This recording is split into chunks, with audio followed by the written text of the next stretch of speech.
Bronnie Ware, who worked in palliative care, wrote a book on what she learned from those at the end of their lives about how they wished they had lived.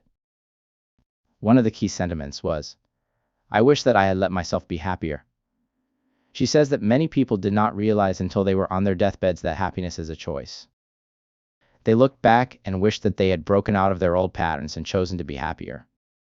Fear of change, or avoidance of facing the truth, can often lead people to convince themselves that things are fine and life is good enough, and it takes tremendous courage to seek happiness, because it might mean having to let go of the status quo that we feel comfortable with.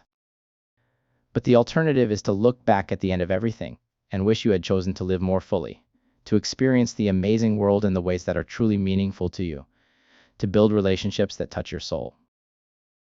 For myself, this desire to avoid regret when I look back at my life has been one of my main life motivations, and is why I set out to try to figure out how to be happier about 10 years ago. Even when I felt stuck and like progress was at snail's pace in the first few years, this drive kept me going. Surprisingly, what led to my big breakthroughs were losing things I had clung onto throughout my life.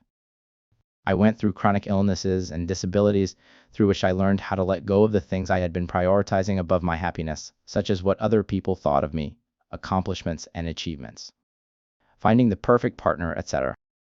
As a psychologist, a lot of the tools I applied weren't new to me per se, but I realized they required a deeper level of application to my day-to-day.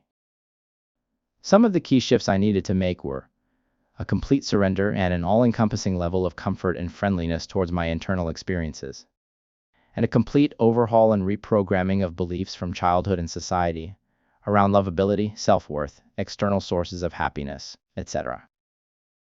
I don't think I would have gotten here without my disability, which was one of the hardest things I've gone through, but turns out has also been such a gift.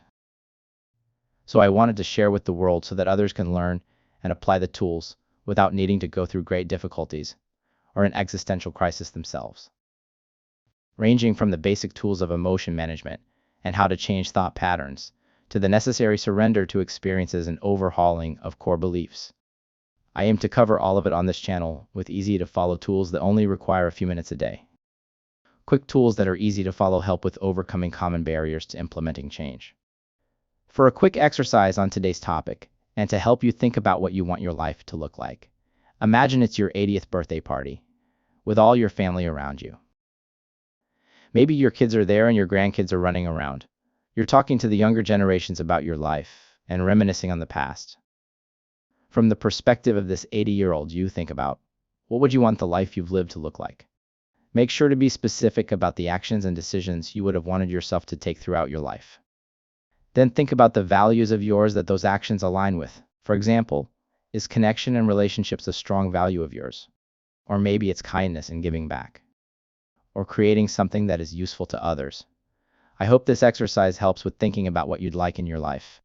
Post in the comments the awesome things you came up with around your life and values. Thanks for listening. Like and subscribe to follow along with the tools that I'll be posting every week, and also so that the YouTube algorithm will help get this information out to others. And if you're interested in a 4-step tool to overcome fear of judgment, click the video on the screen.